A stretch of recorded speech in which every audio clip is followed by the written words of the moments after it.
Well, hi there, racing fans, and welcome to another edition of Winning Ways, where we've got a fabulous show lined up for you. We're going to be chatting to Jeff Lloyd. Last week we were unable to get him on the phone, but he's very kindly made himself available to talk to us from Thailand. We hope the quality is going to be okay, and we're going to show a lot of pictures, and we're going to do a two-part series. We'll do half this week and half next week because we have a lot to chat to him about. I'm sure you'll love it. And I'm sure you'll love the rest of the show. Kev, nice to have you with me today. And how was the sport the weekend? Good sport for a change. Sharks came to the party. Oh yeah, they got rid of that coach. He's gone. Robert Dupree's gone with his whole family. They all left. All gone, so we're left with half the side. And then they won. And they won. So we've been moaning for 2 years about what's been going on there. And it looks like we were vindicated. Absolutely, and the Springboks, I think, were not their best, but trying new combinations. Our little boy Yankees at the scrum off. Are they new combinations or are they World Cup combinations? That's what I want to ask you. Because you should be now settling a team in for the World Cup. I think they're trying all these new things for the World Cup. There's no doubt about it. And they leave, I think they left maybe on Sunday morning, and they're off to New Zealand. And this is going to be a true test now, so they'll be using their combinations. It's actually a lovely tournament to start trying the new combinations out. I wouldn't be trying. You should have a settled side. I reckon you should be playing your best side leading into the World Cup. If you watch the cricket, exactly the same happened in the cricket. Yeah. All those teams, India and England, they played their best players in the build-ups and the World Cup. Against Bangladesh, sometimes they made a little change. You've got to play your best players, and they've got to play all the way through. And I think the wake-up call is going to come on Saturday. I think New Zealand are going to give us a proper stitching up. They're taking on the big guns, James, and it's going to be very interesting to see how it unfolds. But there's a lot of hope for us SA supporters, and there's not too many, I think, going to miss the game. Okay, highlights of the British Open, the Open as it's called. Highlight for me was the eventual winner walking up the day before, when he was 4 or 5 shots clear. That was when the commentators go dead quiet, and they just let that Irish crowd take over. James, that's the first time ever in Ireland that golf tournament was sold out for 4 days. You know, there was not a ticket available. Yeah. Every single day. And I mean, look how they came. On the Thursday, even my wife said to me, are you joking me? There was chock-a-block on the Thursday, and then Friday was fantastic. Then Saturday, and they had brilliant weather. Yeah. We had 1 or 2 afternoons was a bit, but that walking up the 18th on Saturday afternoon, that was my highlight of the whole day. I like Shane Lowry, and I think that he's a very, very good golfer, and I think he deserved to win it. He beat the round he shot on the Saturday.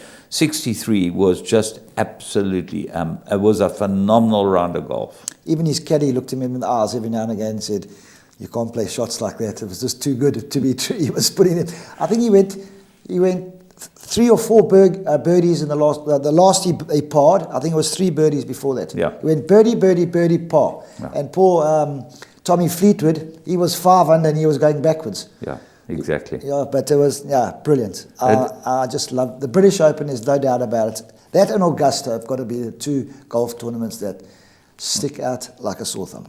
Okay, the South Africans, well, we had the youngsters, Fratelli, and even Ernie made the cut, which was fantastic. Fratelli and Van Rooyen were the youngsters that made a showing. Louis Oosthuizen continues to disappoint. His putting is diabolical. Yeah, his putting. I mean, he doesn't make a putt. But he hits it so sweet. He gets it on the green and regulations. He does everything just so perfect. And just, you've got to put it in the hole. Big plus, big up to our women's netball team getting to the semi-finals. Done very well. Funny enough, I actually watched that semi-final. Yeah. I've never watched a game of netball. Normally, I never watch a game of netball, but I watch it too because they're winning. And they were in the play until the last, I think it was 7 minutes, and then they just fell off the pace a bit. But you see, that's the point. You and I would never watch a netball team. When our team is winning, South African team's winning, we want to watch.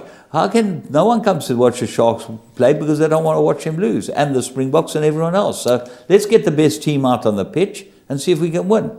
I noticed that the quotas certainly weren't there in the netball team, if I want to be really contentious. No, okay. 100%. We're not going to get down that route, please. Let's not start that. Let's not open that can of worms. But Australia got beat in the final. Yeah. They got, I think New Zealand, was it? Yeah, New Zealand. I watched it only by one. Yeah. What a game. Yeah. Just shows you, netball got us grip. Some good-looking netball players. Eh? I didn't even know they were netball players. I don't want to say anything. I want to start playing netball. Unfortunately, you might need to be double your height. Yeah. No, they don't have netballs for jockeys. Don't they? Okay, well, that's out the Okay, question. so I have to you play forget the softball netball. then. Forget the netball. Let's go and have a look at our 3 to follow.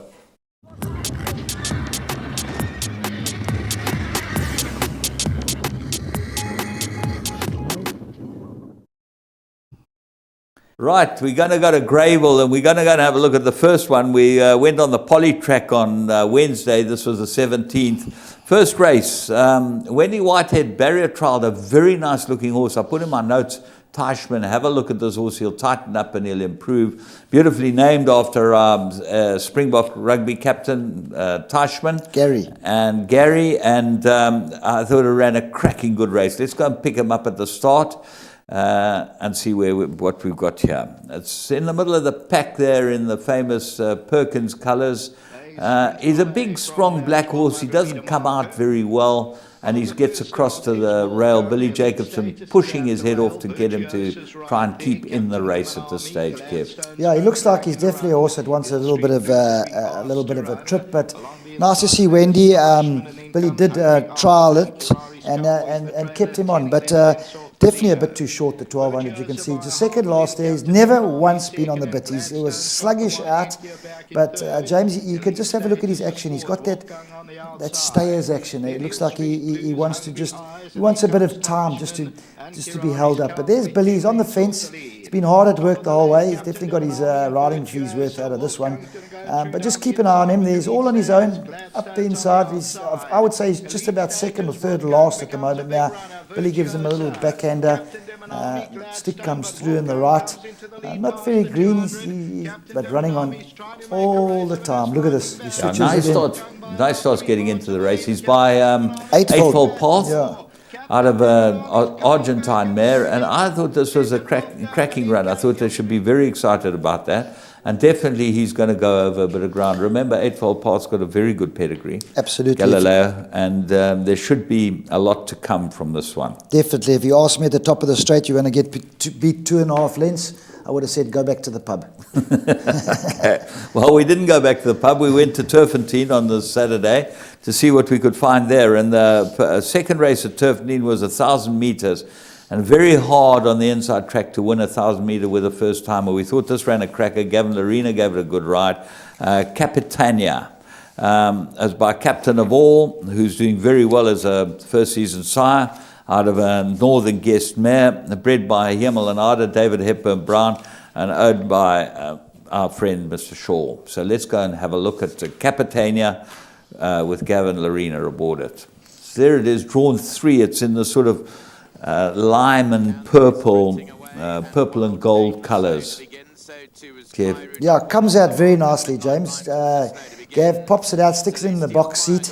You can see the Turfentine at the moment is really getting punished by the winter. The track is always like that this time of the year. But he's on the fence. He's in a good spot. Also, looks like a little bit of greenness as well, trying to run off the fence. Gav's got horses to follow. He knows he should be coming to a spur now. The spur will be coming out on the inside track, and then the spur comes, and Gav's always giving a nice clear run. Nice action horse, not very aggressive, but he's just nurturing him along. Come on, it's time to get going now. Still leading on that same leg. He's off 4, but you can see him. He changes his legs just now, and here he gets going now. Slowly starting to run on the horse. Yeah, look at this now when he changes his legs, James. Boom, back in the race.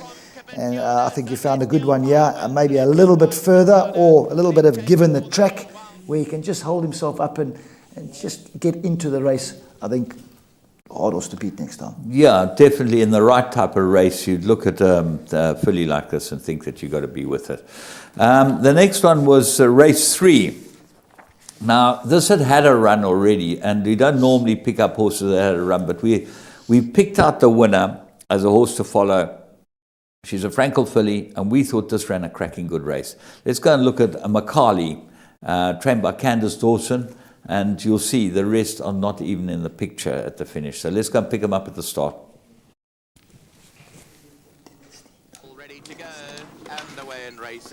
Right, there we go. You can see the colours, the famous colours of Candace Dawson's, the white with the Miss Ralphs and the Costa colours. A little bit keen here on the outside, James. Yeah. If I'm looking at the right horse, I am. Yeah, you are. Yeah, and eventually, it's Gav again, Gav Larina. He's trying to settle it, and I know as a jockey now, the best thing now is just rather commit and go forward and try and get the horse to put its attention on something else, try and get it to prick its ears and slow down a bit. So I think Gavin done the right thing there, and it's had a run before. You can see it's had a run. It knows exactly what to do, and it looks like it wants to get on with it. But yeah, been by Dynasty. I think the trip's not a problem, the mile. It's done it the hard way, pulled in the early stages. But yes, Gav, you'll see me, very balanced jockey, lovely action horse. And you'll see as they come off the spur here now, it gets going. And definitely, James. This filly's she's going to go a bit of ground, Kev. She's our Jetmaster mare, bred by Clava Flay.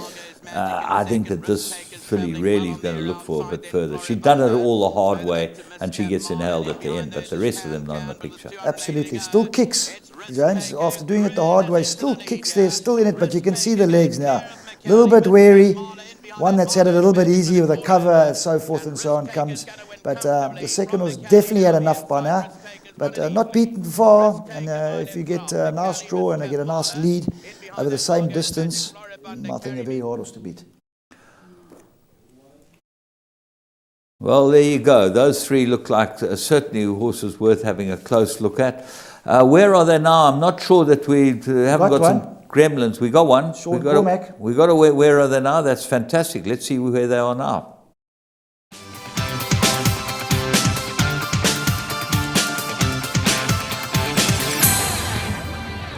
Hi, this is Sean Cormac from Australia. I just want to thank Laf and James for the opportunity and the airtime to say hello to my friends, family and fellow associates back in South Africa. Just to shed a bit of light on where I am at this present time in my career. I had a bad fall, was out for about 10 months, did a lot of damage to my knee, but I've been back just over 3 months now and things have picked up really well. Like the rest of us in Queensland, we were all hoping to capitalise on Jeff Lloyd's retirement. He had an emotional last meeting, and I wish him all the best on his new adventure with his boys starting their careers.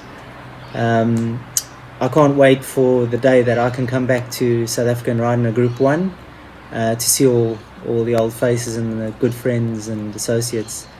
My family are doing really well. Blaze has got a strong Australian accent, and Shanti's really happy here. But just to let you know where we are, and we miss everybody there, and just to say cheers guys and thank you. If you've been involved in horse racing in South Africa but have either moved away, immigrated or retired, we want to hear from you. Send us a short 30-second video recording on WhatsApp and we'll flight it on the show. Clips can be sent to either James on 071 588 5769 or Paul on 083 779 1311. We look forward to hearing from you.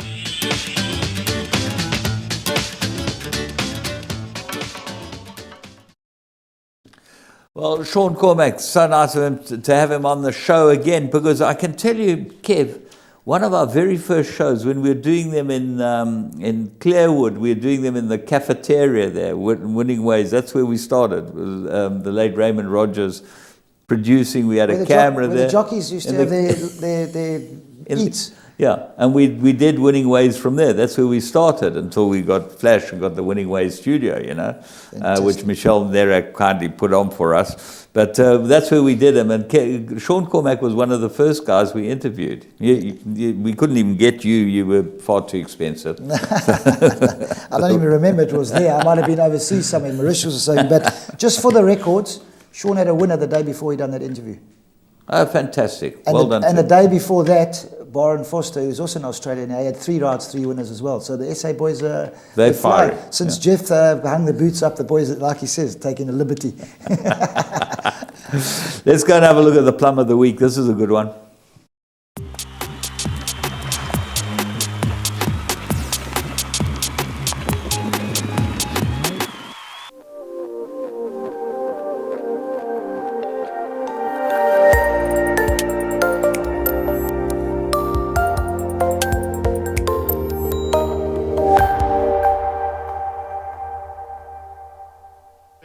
Bling-a-ding-ding the outside, then keep on cruising behind that Chanel Allure. 300 meters to go, and She's a Crusade. Every chance now. 2 lengths to the good. Bling-a-ding-ding. Down the inside, Della Cheetah, Chanel Allure, and She's a Crusade. La Bahia's on the outside. She's a Crusade's digging in and won't get caught today. And She's a Crusade finally gets it right by a length and a quarter. Captain of Colour will run second. Maybe Bling-a-ding-ding, and then...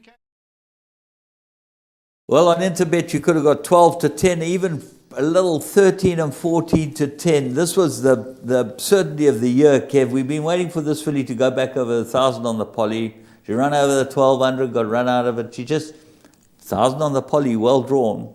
Had to be a bet. I'll tell you what, the 12 to 10, if you haven't got an Interbet account, get an Interbet account, because you're not going to get 12 to 10 on certainties like that. Yeah, she was a good thing. Well done to the Bestel team and Eric Burr. Nice of them to have a winner. We're going to be back with current affairs.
Right, well, current affairs. We've had a bit of racing here in South Africa, a couple of group races, the sort of end of the season group races in Cape Town, yielding conditions, and certainly the one good thing absolutely looked like it couldn't lose, and it definitely won, and won pretty well. But that was the final fling stakes. So let's go and have a look at Kenilworth and watch the final fling from the 800. Comes Platinum Class, and Miss Catalan still biding her time at the back of the field, and now there'd be 9 lengths first to last. They midway round that turn. They have a little over 650 left to the line. Glamorous Life still out there with a useful lead, has it by 4 lengths as they start the angle into the home straight. In behind her, Libra is still racing second. Pearl Jam behind that races third. Now Platinum Class gets the wake up on the outside. Coral Bay's towards the inside. Miss Catalan still the trailer. They homeward bound now. They have 350 left to the line, and Glamorous Life is out on the lead, but now Platinum Class has switched deep and starts to reel her in with each and every stride, and Platinum Class now shows her class. She comes to the front, and she's not for catching this afternoon. Platinum Class, hands and heels, who's drawing away. Glamorous Life is trying to hang tough for second. Libra's along her inside. Platinum Class, an easy winner, tight for places. Libra up for second. Glamorous Life game in third. They were followed by Pearl Jam. Miss Catalan.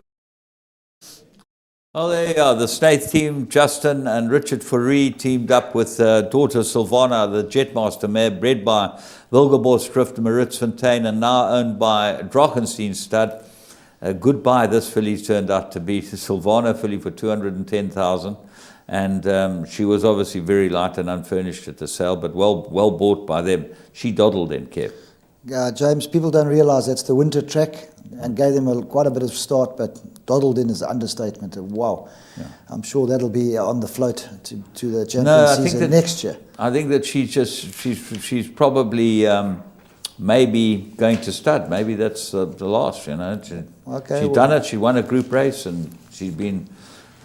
she's had 18 runs. She turns 5 year next end of the week, so maybe but well. What a nice filly though to own. Gaynor Rupert, doesn't she not deserve these champions? Yeah, and absolutely won like a champion. We then moved on to the Champagne Stakes, which was a sprint for the sort of older horses, and another set weights, grade 3. Interesting, the fancied horses here just never showed. But Candice Bass Robertson with the Duke of Marmalade filly, she's done very well with these Duke of Marmalade. Candice has got them worked out. She should be the Duke of Marmalade trainer. I mean, she's got them all. Let's go and pick up Nastagal at the 800. The relaxed gallop. Dynamic Diana is right there along the inside, poised to strike. Ostinatos just in behind the leaders. Crowded House races further back. Then Lasedi Larona towards the inside. Too Fat to Fly creeps a little closer towards the outside. Right at the back of the field then is Into the Limelight. They race to the final 400 now, and Nastigal is out in front, but Dynamic Diana can wait no more, and she sets out after her. Ostinatos back in third. Crowded House has come under pressure. Too Fat to Fly. Into the Limelight starts to kick on from behind. Nastigal is finding extra. She's keeping challenge at bay. Dynamic Diana's not quickening up along the inside. Too Fat to Fly towards the outside, but Nastigal is out in front and clear and not for catching. Nastigal goes on to win. Ostinato up for second. Crowded House might have just snatched third. Well, bred by the owners, Highlands, Ridgemont, and the Careys, and Nastigal, the Duke of Marmalade filly, as I said, out of the Blackman Lelouch mare.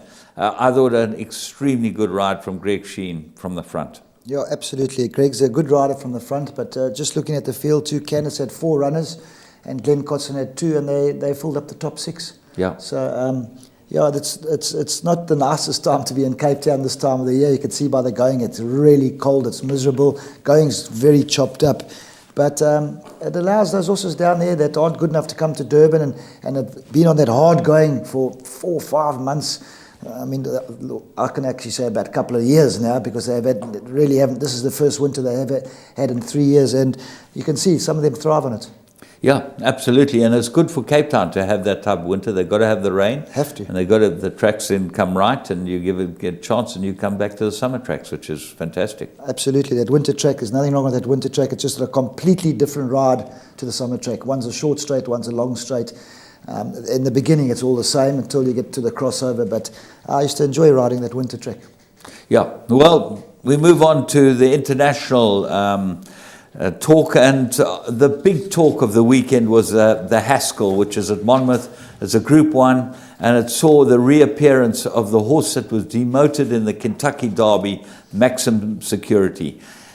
He was very unfortunate in the Kentucky Derby, and his owners have been quite vociferous in the way they've carried on about it. But we were all waiting to see if this horse was that good, and he certainly looked in the Derby that he should have won it, didn't he, Kev? He looked like the right horse. You know, James, it's just so sad, a big race like that, it ended up so controversial. And as a jockey and a trainer, I mean, you've seen it. I think they've even taken it to court, and they've fought it, and they've really tried to reverse the result. But yeah, he's a champion. It's just, did he cause interference? Yes. Did it cost the other horse the race? No. Yeah. That's where their rules are different. They're completely different rules. In France, that horse would have been demoted to last. Yeah. Well, most of the tracks on the East Coast of America cancelled their race meetings because it was so hot there. Yeah. But Monmouth ran, and this was the big day at Monmouth. And Gary West, who owned the horse, was asked by the presenter afterwards, "Can you believe this?" The guy asked this question. Does that make up for you not winning the Kentucky Derby? Well, you know what his answer was? No. It's like me getting beat. Was he going to say, yes, I'm so excited I didn't win the Kentucky Derby, I won the Haskell Invitational. I got beat a short head on This Is Design in a $10 million race. Yeah. And we went to Singapore, and I beat the other horse. And James, you cannot believe it. No, they said the same thing to me. Yeah. Do you think this makes up for the million? I said, I'm $4 million short. How can it make up? You've always been a financial genius. Okay. But I just want to tell you about this horse, Maximum Security. His dam was sold before he started racing to Korea for $11,000. Okay. She was in foal, and she's a half sister to a horse called Flat Out, who was a multiple Group 1 performed horse. Okay, so it's not like she didn't have anything. I know that he was a very cheap yearling as well. He didn't cost a big amount of money. I think the Breeze Up's maybe where he cost his money because he was a good Breeze Up horse. But His dam was sold for $11,000 to Korea. Can you imagine? They must be jumping up and down trying to get that mare back. I now. guarantee you, if it was me, I would sell it straight back to the owner again. Yeah, But not for 11,000. Exactly. The sad news of the week was on Friday, Mary Lou Whitney died. Now, Whitney was, I think they had something to do with aeroplanes. Yeah. Whitney Air Transport. They were a huge family, and they lived next door to Gainesway. You know, their farm was next door to Anthony Beck's farm. Yeah, the Becks. And Mary Lou Whitney, Anthony Beck wrote a sort of tribute to her in Blood Horse. And it was a fabulous tribute. Anthony Beck really, you know, he's one of our sort of founding families in racing. Sure. And he owns Gainesway. And he said that she kept saying to him, never mind all the matings that I've done to produce grade 1 horses. She said, the best mating I ever put together was you and your wife. Which she did. No wonder you gave a good tribute. She apparently introduced Anthony to his wife, and they produced 5 kids. So, you know, fantastic. well done to them.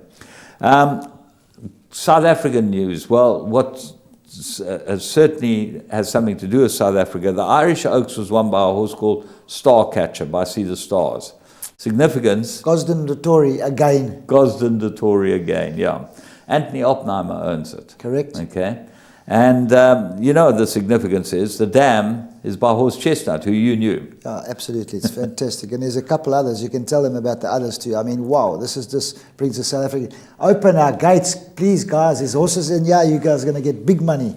Linwood Chase is the dam, and she's produced a horse called Cannock Chase, who won the Canadian International. He's a Group 1 winner. And Pisco Sour, who's also a Group 1 horse.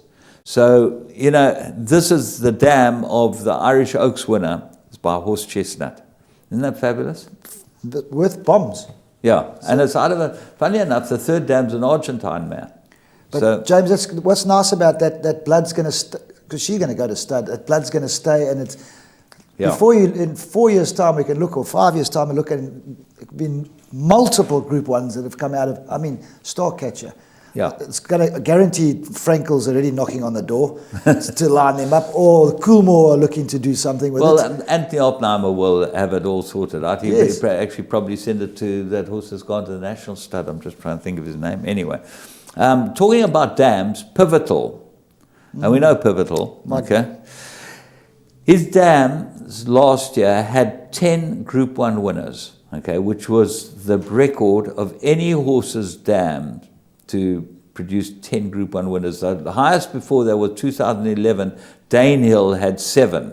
But this year already, we're only halfway through the season, he's had five mares. 5 of his dams have produced Group 1 winners. Unbelievable. So he is something else. You know, Cracksman is out of a Pivotal mare. Magical's out of a Pivotal mare. James, we went to the stud, myself and Mark de Kock, where Pivotal stands, and we saw Pivotal, and we went to that stud. It is so immaculately trimmed and neat, that farm, nothing is out of, even the trees are all in the same shape. It is unbelievable, and they bring the horse out, Pivotal. He's a chestnut, he's a lovely little stocky. Lovely horse. Lovely horse. I just can't remember the stud manager's name. He's an absolute gentleman, came in his tweed jacket, and a real Englishman, and wow, what a stud farm. It's just, you're in awe when you just look at it. Nothing is out of place. Yeah. So you've got to give credit where credit's due. Did you guys to a lot of studs when you were there? Yes, I went to... You must have gone to Darley. Yes, but Mrs. Rousing. Oh, yes. Archie Pinko was there. You give Archie a carrot or two? A carrot or two. Tammy's died, man. He nearly bit my arm off again for the hardings I used to give him. Now I'll take it back. Was he a lazy bugger? Yeah, shame we've lost old Archie. We passed away, but he was an absolute gem. And yeah, we used to go to quite a few of the studs. In Newmarket, they're around the corner. When I say around the corner, the amount of mileage we do as jockeys, we just, a 15-minute drive is nothing in Europe, as you know, but beautiful places. So absolutely amazing. And they've just had the Darley Stallion Day. Yes. Mark and I went to that the one year. You want to see the stock that comes out there, James. In awe you are. I've got some pictures of stallions there to die for. And they lay it on. It's Yeah. not you just go there and just have a look at a stallion walking past. There's champagne, there's prawns, there's crayfish, the tent is there, the music afterwards, the stallions come out. It's mind-blowing. And to see a horse like Dubawi, the best stallion in the world, or one of the best. Unbelievable. I would love to. I wish I had a list. I wish we'd actually known it. I would have brought in a list of the stallions I saw there. And a lot of them I'd seen race. So, and they just fall as you know, the Godolphin. Unbelievable. Mind-blowing. It's an afternoon, you're just in awe. You want to go the next year. It's so beautiful. It's like one of those events that you really are privileged to be able to go and see. You get invited. Like you get invited, and Mike's lucky enough. He's made his mark, and we were invited. Okay, let's talk about Mark Tompkins. He retired. Did you know Mark Tompkins? I knew of him, but I saw he's had a good career. Yeah, he trained a St. Leger winner, so he trained a classic winner. And then the big talk is this. Well, Masseur retired. Okay, he's obviously had problems since he won the Derby. Hasn't been. I saw his last run, James. I think he ran tailed off at Newmarket. Yeah. Sad because he's a champion. New approach. And he should have won he should have won the race before. It was the Royal Ascot meeting. Yeah. He got a bad bump, or he stumbled. A horse in front of him stumbled, I think, and he bump, and he was very unlucky. And then after that, he just he went backwards. Just quickly before we finish with the weekend's racing, horse called Sun Marshal by Sepoy won the Derby in Singapore. You know the Derby in Singapore? Yeah, the big race, the Guineas in the Derby. It's like Hong Kong, the Guineas in the Derby. It's huge. It's good money there, and yeah, it's a feather in your cap to win the Derby. You could ask Pat Shaw, the Singapore trainers and Hong Kong trainers. The Derby and the Guineas are big contests for them. Yeah, this horse was sold at Magic Millions and went to Gay Waterhouse and Adrian Bott, and was bred by Adrian's father, Tony Bott from Evergreen Farm. So nice of them to be able to breed a Derby winner, and great. I think Friedman trained it, Lee Friedman. And then this weekend we got some great racing. We start off obviously overseas. We're going to Ascot. We got the King George, Queen Elizabeth. The jewel of the world is coming up. Is the King George better than the Eclipse?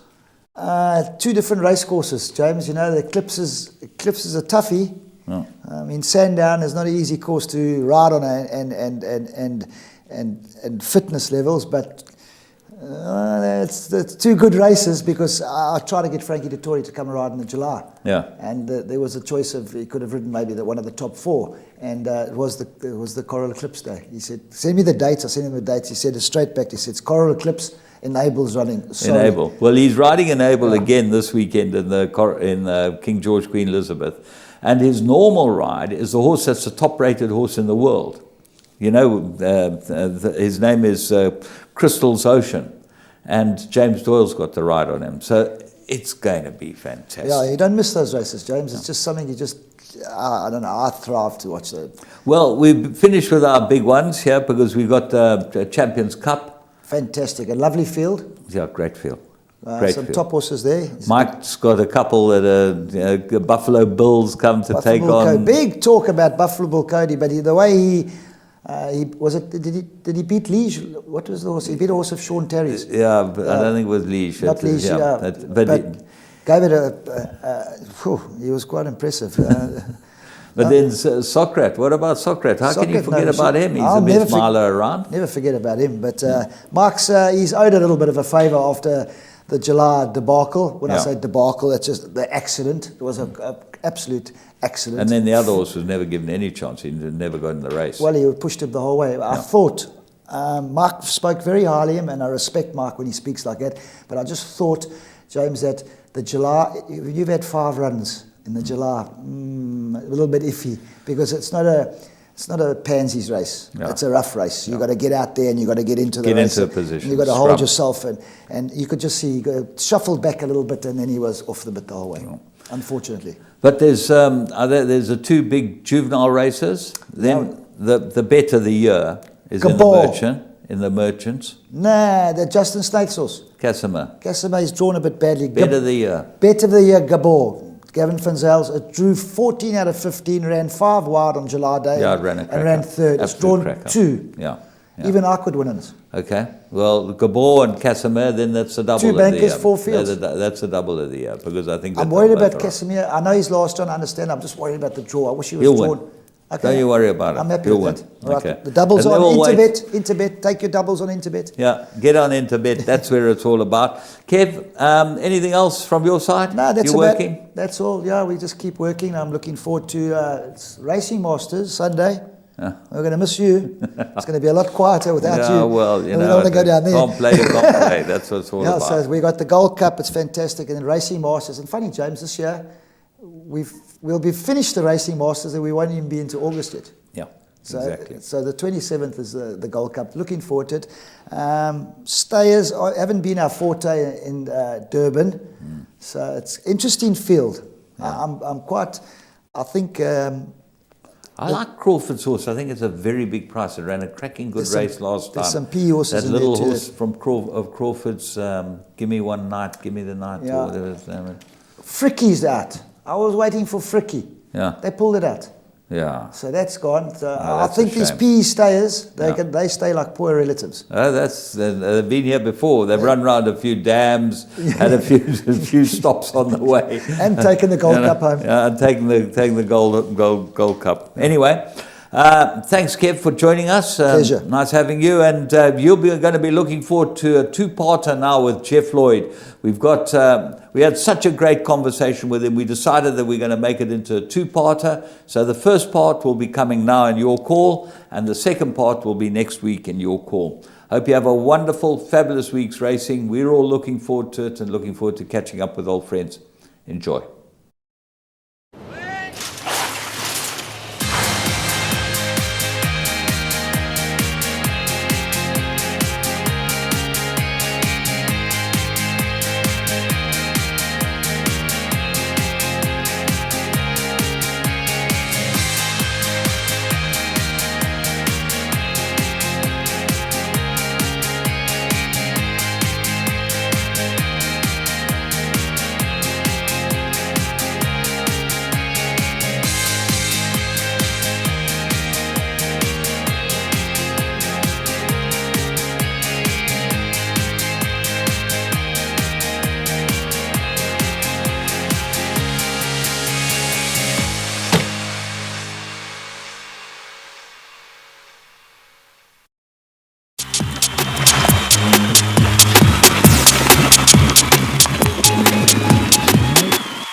Right, well, last week we had Jeff Lloyd and we weren't able to chat to him, so we made a big effort, and he's made an even bigger effort because he's on honeymoon in Thailand, celebrating his, I don't know how manyth anniversary, and been there for a wedding and whatever. Kev, he's made his time available for us so we can go through some pics and chat to him. Absolutely. You've done some nice homework here. There's some of the good old pictures and some of the great horses, and I think bring back some good memories of Jeff, the legend of the turf. Well, with us, Jeff Lloyd. And Jeff, can you hear me? Sweet. Hello, Jeffrey. Can you hear me? Hello, James. How are you, mate? Fantastic. I've got Kevin Shea here with me. I don't know if you know him. He was a has-been jockey in South Africa. He thinks he could ride a bit, but he couldn't live with you. James Shea's a legend. Gov, I chased you around every race course around the world, and now I'm chasing you to get an interview with you.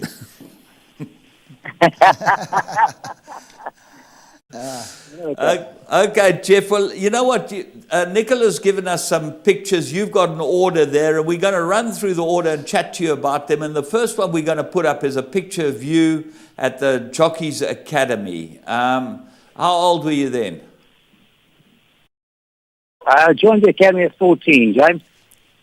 14. Yeah, 14 normally, James. When the old days when you joined the academy, you had to be 13, turning 14 in your first year. And you can see there's a picture of young Jeff, and that's when he used. Who was your intake? Who was with you? Part of your intake?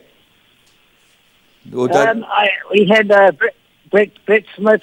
Brett Smith was one of the well-known. He's still in the game. I know, making breaches and that for all the guys. So he was with me, and Herman van der Westhuizen. I don't know. He was one of the handlers eventually when he gave it up.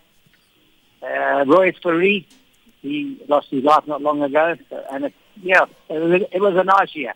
Yeah, James, I must be honest, it was a very good year, Jeff. And Jeff had just moved to Joburg because they used to do the 2 years in Durban and then moved to Joburg, and the Cape Town guys used to go to Cape Town. So when I joined, Jeff had just gone to Joburg, but he was flying at that time. He has really made a mark of himself. So you're younger than Jeff? I think I'm 2 years younger than Jeff, yeah. Why do you look older than him? Yeah. No, I don't look older than Jeff. Come on, we have to look at another picture.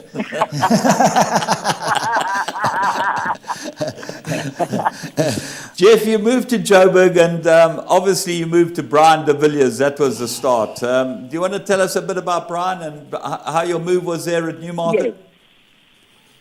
Yeah, well, I didn't do well in Durban. My 2 years there, I didn't ride a winner, and I was a very slow beginner. I had 30 rides there without a winner, and went to Joburg, and I've been to Brian at Newmarket, where you were, James, and I just had one thing in my mind. I don't think I used a lot of ability in the beginning, but I worked hard, and Brian was the greatest boss in the way that he didn't ask a lot from you. He just guided you, and he could see I was at work, and he was there supporting me. Patrick Ford was stable jockey at the time, and he was, fortunately for me, quite a heavyweight jockey. And I was there and got there in December. In January, I had my first winner for Brian, and from then on, me and Pat, he was very fair to me, gave me all the rides that Pat couldn't ride, and then he was a great man and a gentleman. And I phoned him up about a year ago, actually, and I chatted to him. First time I phoned him since I left South Africa. It was great. Yeah, and then obviously, the highlight of your apprenticeship is to get a ride in the July. And you ended up riding for Des Renault in the July. Tell us a bit about that. Yeah, I was actually supposed to ride him in the Charles Marx Memorial, and he said to me, if you win on him here, you'll get him in July, and you can ride him. You'll come in with a very light weight. And I said, oh, geez. And he was a good winning chance in the Charles Marx, and I weighed out, and they said they checked I was very light in those days, and I think there's a rule you weren't allowed any more than 12 kilograms of lead. And they put my saddle on the scale, and it was 14 kilos. And they said, no, you've got to get off. You can't ride it. And I said, look, give me 5 minutes. And I went to the bathroom. I just kept drinking until I managed to drink on just over a kilo. But I couldn't drink on the 2 kilos. I started vomiting. And I got replaced by Freddie McCaskill. And he won on the horse. But he couldn't do the weight. And he'd already taken a ride on Bow Art in the July that year. I think it ran second to Politician. So I still kept the ride. He was still loyal to me and gave me the ride, and we ran third. Des Renault was a fantastic owner-trainer, and he was round the corner from you, so you obviously rode a lot of work there. I used to go, like, most of my time, besides obviously Brian Villiers, I used to go to Des and ride. I'd ride 10 in the morning for him, and he liked to have a bet, and he liked using the young boys because he just thought we were going out hell and leather to prove ourselves, and he gave me all the support. And between him and Brian, they were my biggest supporters as an apprentice. And he was difficult. He was difficult. I remember him. The one day Paul Whitmore had given me a little stitch up in the race, and he went to ride work the next day and did. Gave him a smack across his head. He thought he did it on purpose. He was a tough old boy. Yeah, but it was worth it because you had 2 pretty daughters, I think, that you were chasing around as well. I remember the names, Glenda and Cheryl. Glenda was with John at nursery, actually. So she was unavailable. Cheryl was a bit old. Gav, talking about difficult trainers, which one of them aren't difficult? You know what it's like. Sorry, what's that? Yep. Talking about difficult trainers, you know what trainers are like. I think they're all difficult. It's hard to find a good one, isn't it? Yeah, I hope the cock's not listening to me. I might get a flatty on my ear at golf on Thursday. Okay, well, listen, Jeff, you moved on from the difficult trainers to the easy one, the French Mauritian, Maingard. Ricky Maingard, Oh my gosh. who you ended up with Ricky. probably the greatest horse you rode in South Africa. It was the greatest horse, and I just left my apprenticeship, and Brian de Villiers and we had a great understanding, but I wanted to move on, and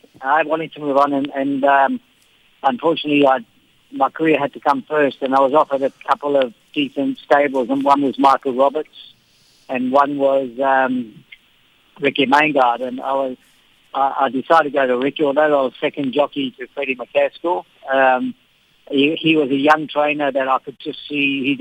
He was very ambitious at the time, and I decided to go to him. And so the first year I rode from Wolfpack came along. Very, very fortunate, yeah. Yeah, and Jeff, and also talking about Wolfpack, he was known to be a great miler, but you guys got him to stay the 10 furlongs. I think you won the Met on him, didn't you? Yeah, he had so much speed. Like, honestly, Ricky said he could have probably won each times in the morning to reduce the time. They were quicker than Rotterdam.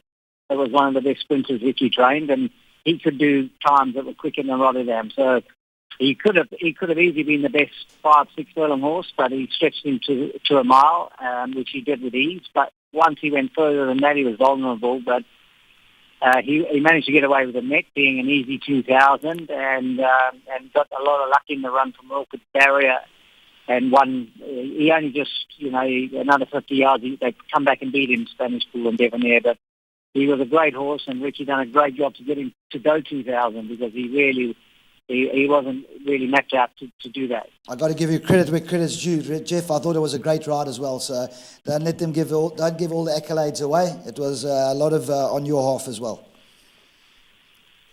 Yeah, I've watched the race over and over. Even recently, I managed to get it on the website and showed my kids it because I thought it was one of those races that everything unfolds. But yeah, you know what it's like. When you ride those good horses, luck will come somewhere during the race, and good horses take them, and bad horses don't, and you can look bad. But he took every gap that came, and he was one of those special horses. Yeah, he was. Jeff, then obviously the next picture we've got is you on Spanish Pool. So you ended up getting the job there with David Payne before Kevin Shea ended up jumping in. Yeah. Kevin was there once. I was a couple of years. Kevin started coming there, and then David took a liking to it. And Kevin was in his heyday when he was a nice young, frisky young fella. I put it nicely. And David said, "I'll give you a chance if you come around to work." And Kevin turned his whole life around, and I remember that clearly. But yeah, Spanish Pool was always sort of the runner-up to Wolf Power, and when me and Ricky fell apart. David scooped me up, and Ricky took Mace on. So it was like musical chairs. We swapped chairs, and Spanish Wolf Power retired and ended up on Spanish Pool. So I got the best of both worlds. Yeah, I'll never forget that, James. Spanish Pool and Wolf Power, as Jeff says, when they're musical chairs, they move over, and Jeff gave him one just to go on with. So just to let Ricky know that look what you've lost. And it wasn't just that. It wasn't just this picture. This was the Summer Cup. Yeah. I don't know what it called, the Summer Cup in those days, but they had a lot of clashes at Clarewood, even back in Cape Town, Spanish Pool, Wolf Power. They were head to head, but Jeff was lucky he had the best of both worlds. Okay, and then Jeff, you moved to England and you ended up meeting up with Mace Roberts. Tell us a bit about that trip and how it went there. Yeah, it was interesting that the build-up to get to it. I always, being born in England and emigrated with my family when I was 11, I always wanted to go back and ride there because that's what I knew from Majinski, Norris days and all that. I used to watch on TV, and the opportunity came at the Germiston Sales. A guy called Richard Corbett, who was a bloodstock manager for Richard Hannon, and said, "Richard's looking for someone, if you're keen to come over, I can get you in there." And I said, "Oh, great." Made plans with him, kept in contact, got on a plane, went to England, and Richard Hannon, when I got there, Richard Hannon knew nothing about me. And I thought this was like, oh, beautiful setup. We put in a house, and I got them tell there's a pub down the road, and so the start was a disaster, and road work for a few days, and just road work and work. And I said, look, I am a jockey. I can ride in races. I've just come off riding 300 and something winners, and he was unaware who I was, and I just rode work for a while, and eventually, from nagging, he put me on a gallop, and he obviously saw I was okay, and said, oh, I've got two for you tomorrow, and I rode them, and my first ride won it was 60-1. At the time, that was the season he broke the English record. I think he rode 204 winners, first jockey ever to break 200 mark. So it was good timing that I went there because Mace was like really taking England apart, and he was at his prime breaking 200 winners, and I came in as a South African as well. So I got thanks to Richard, who eventually started giving me rides. I rode 9 winners from 34 rides, and I got a lot of support from other trainers. Me and Mace got involved in a couple of finishes, and I've got one at home actually. It was at Epsom, and it was a short head, and the commentator said it was like synchronized swimming. The two are so similar, being South African, and it was great to watch. You beat Mace? I beat Mace at that. I've Yeah, got well. a nice story about that. I beat Mace on that time. But I rode at the, I think it was the Sarwich. It was a 2-mile race and 4 runners, and Mace was on one of the fancied, and I was on the 20-1 of the 4 runners. But it was great because it was televised, and my family could see me on TV, my relations. And I said to Mace at the start, well, Richard, I know that's when they go from left to right. They keep changing, from one rail to the next rail. And I thought, geez, Richard said, I'll do what you want. Just go to the back, and if you beat me, it'll be great. And I said to Mace, stop. Geez, I hope I don't end up in front, because I won't know where to go.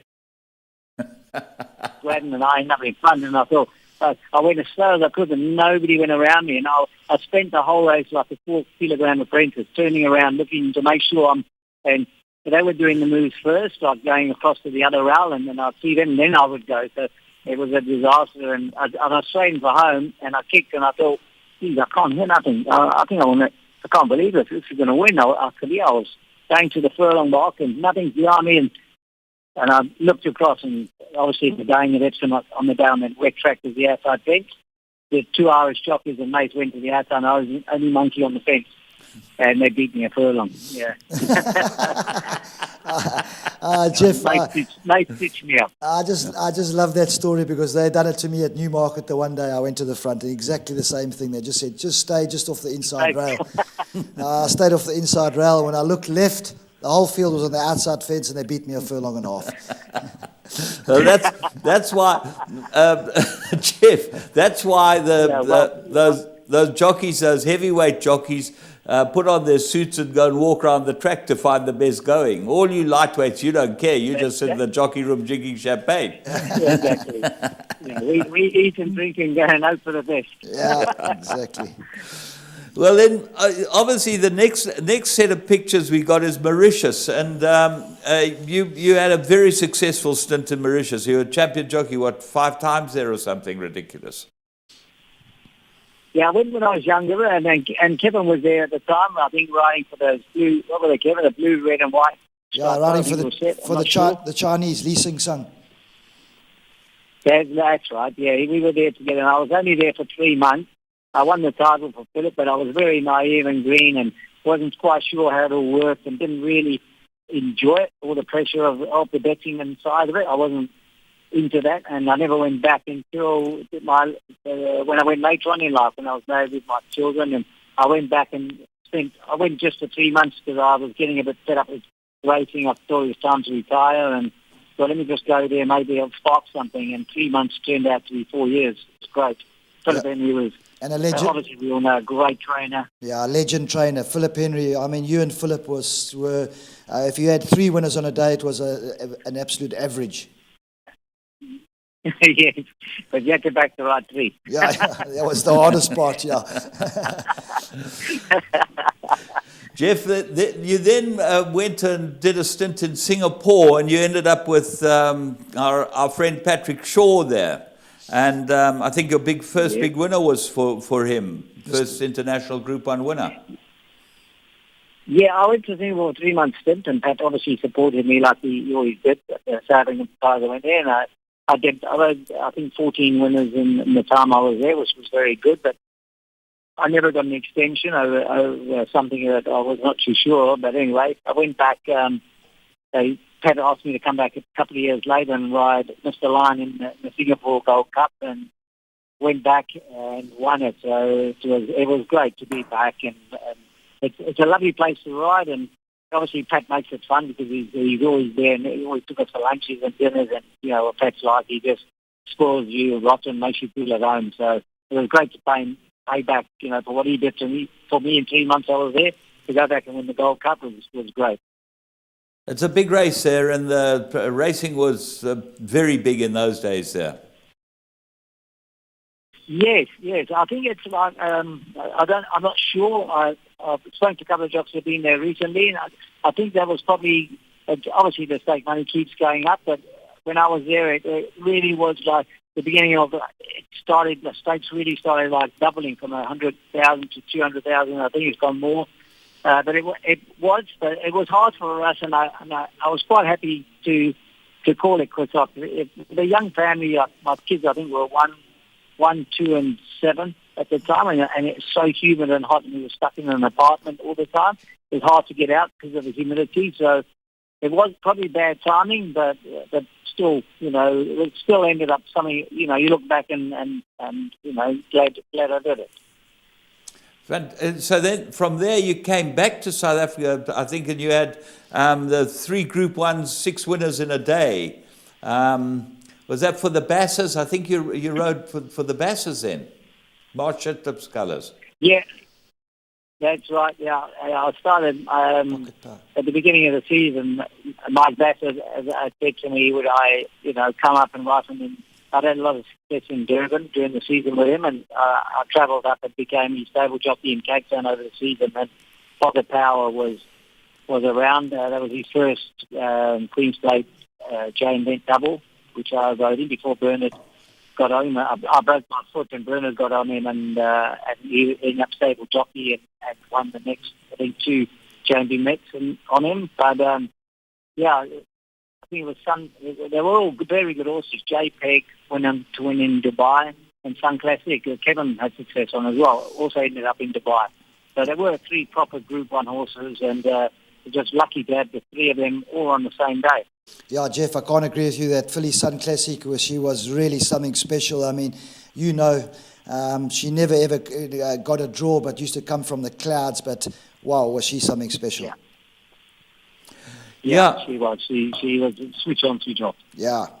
And then came the change. You decided to go to Australia, but I don't think you had much to do with it. I think Nicola sorted the whole thing out.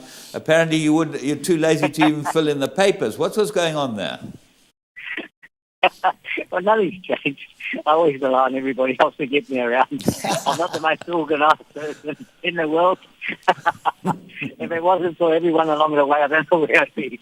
But yeah, we just at the time we just felt we weren't, obviously because of the way Zimbabwe went. We were in South Africa, and we were just not sure where it was going to go, and we had to make a decision straight away because I got in on a special talent visa, but you had to be younger than 45, and I was turning 45 like in a couple of months, so it was either do it now or you're not going to get in.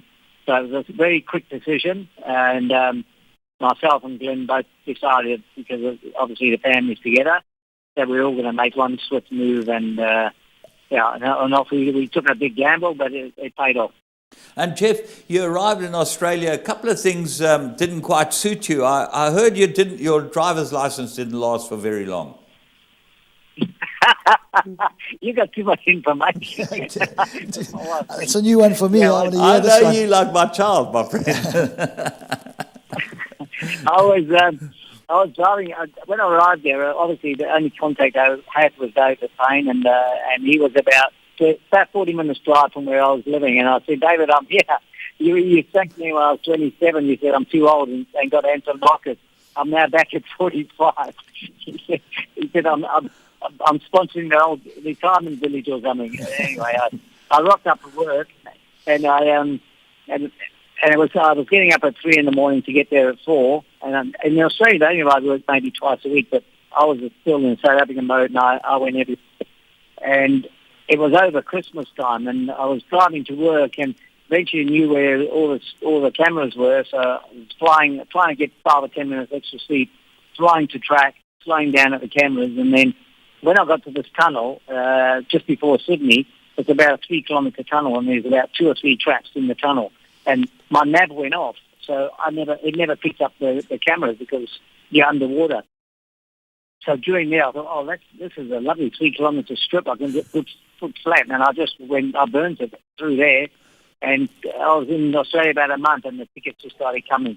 And you're allowed 12 demerit points in a year, and I accumulated 64 in about a week. So I lost my license, and I got fined $12,500, about 150,000 rand. So yeah, it started off well.